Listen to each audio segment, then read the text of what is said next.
yung binili naming mais kanina sa daan nung pauwi kami. So, gusto ng asawa ko dito is dito, gulay. So, magugulay tayo ng mais. Hugasan lang natin yung ating mais. Kasi may mga alikabok ito doon. So, gagawin natin is hihiwain natin siya.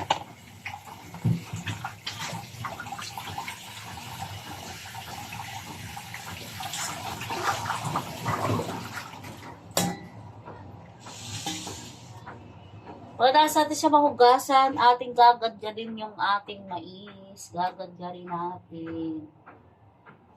So, hihiwain lang natin ng paganyan. Maliliit yan.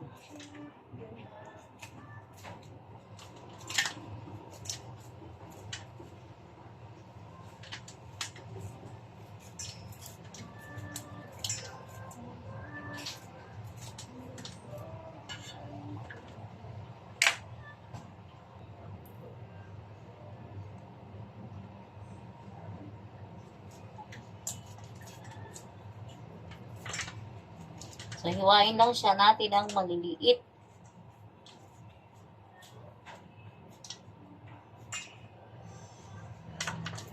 Marunong ba kayo, guys, marunong ba kayo magluto ng gulay na mais?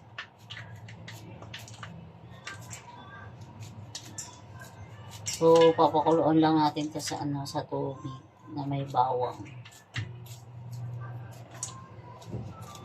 Masarap tong ulam, kaya lang mahirap din gawin. Mahirap lang din tong gawin, guys. Kailangan mo siyang gargarin na ganyan.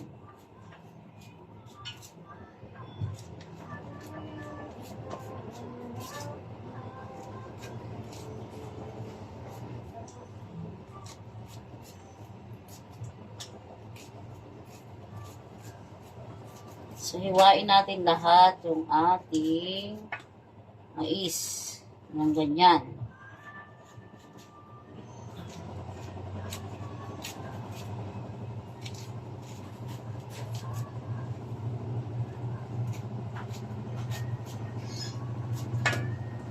Habang nagluluto, naglalaba.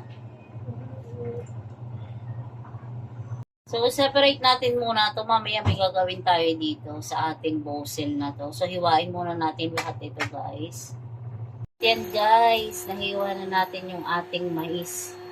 So, yan. Isi-set aside lang po natin yan. At, mamaya is lulutuin na po natin. At ito naman po yung ating kanina sinet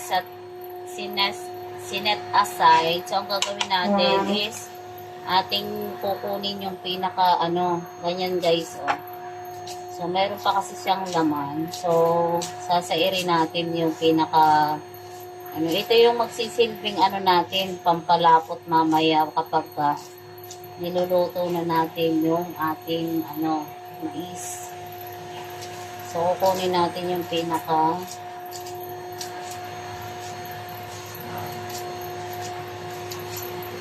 ewan ko, guys, kung anong tawag sa inyo dito.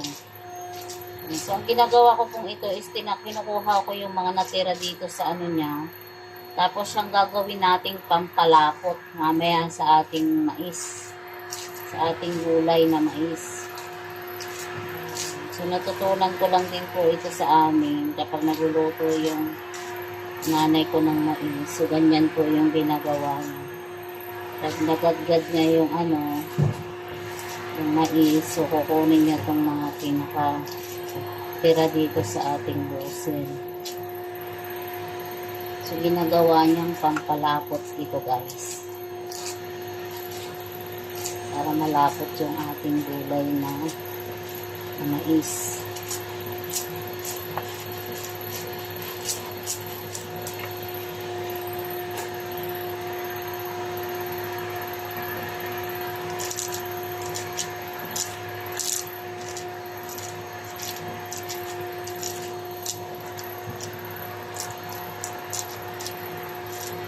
Ang ingay, no? Dito na kasi nagre-rainbow yung asawa ko sa baba.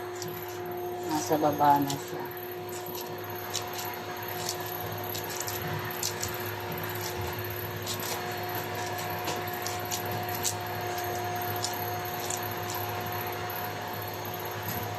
Guys, yan na yung ating hiniwang mais at saka ito yung ating pampalapot mamaya yung kinuha natin dun sa last part ng ating mais.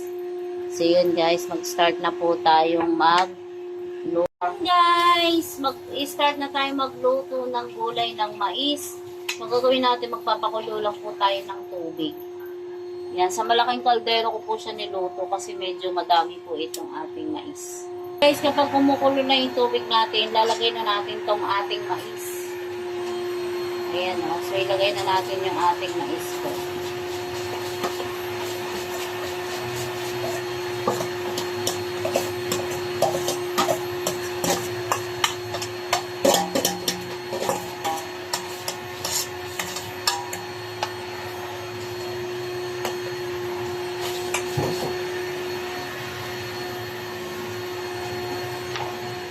Lagyan po natin siya ng asin. Asin guys, ayan. Asin lang po yung lalagay natin.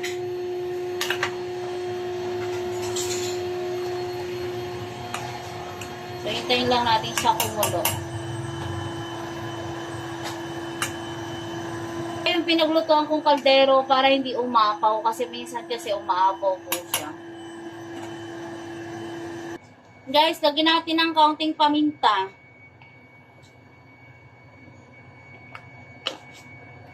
Tapos ito guys, oh, yung ating ginadgad kanina, yung pampalapot niya. So, ilaglag na rin natin. Para lalo lumapot yung ating mais.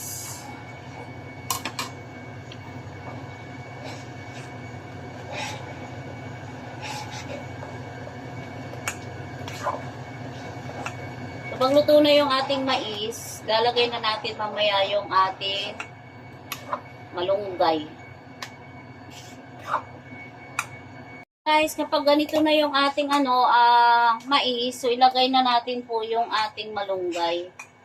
Yan, so ilalagay na po natin yung malunggay natin.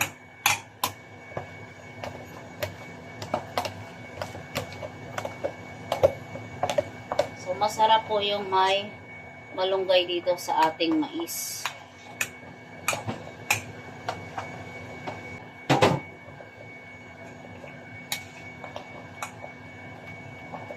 So, okay na daw po yung lasa nito sa aking asawa. So, tikman na lang natin ang mayroon siyang malunggay.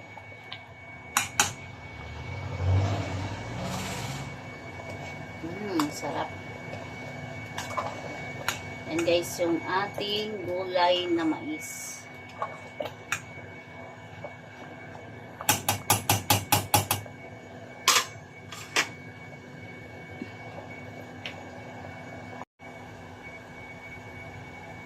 Yan guys, luto na po yung ating gulay na mais. Ito na po siya.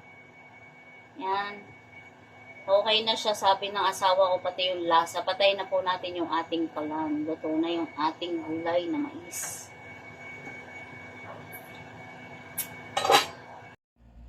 Hello guys, ito po yung aming lutong mais. So, kain po tayo. So, ito yung pagkain ng aking asawa. Tayo po ay mag-pray. Maraming salamat sa pagkain na nasa aming harapan. Pakapasama po ito ng kalusog at kalakasan ng aming physical na katawan. Ama, salamat po sa mga pagpapala, sa bawat blessing, Panginoon. Patuloy mo, Lord, nga libos pagpapala sa tahanan ito, Panginoon, at maging sa bawat isa, Panginoon. Pagpalain mo po, Lord, ang lahat, at binabalik po po rito sa salamat sa inakila conscious. Amen. Kain tayo! Parang ako niya nakaramdam ng pagod. Ayun daw nakaramdam ng pagod yung asawa ko. Oh, kasi nakapahinga na. Pahinga ngayon pala ba pahinga? Ngayon pala magpapahinga, Murat. Ibig sabihin ko ba, naka-tigil na ba? Wala nang ginagawa, kaya ngayon mo nararamdaman yung pagod. Parang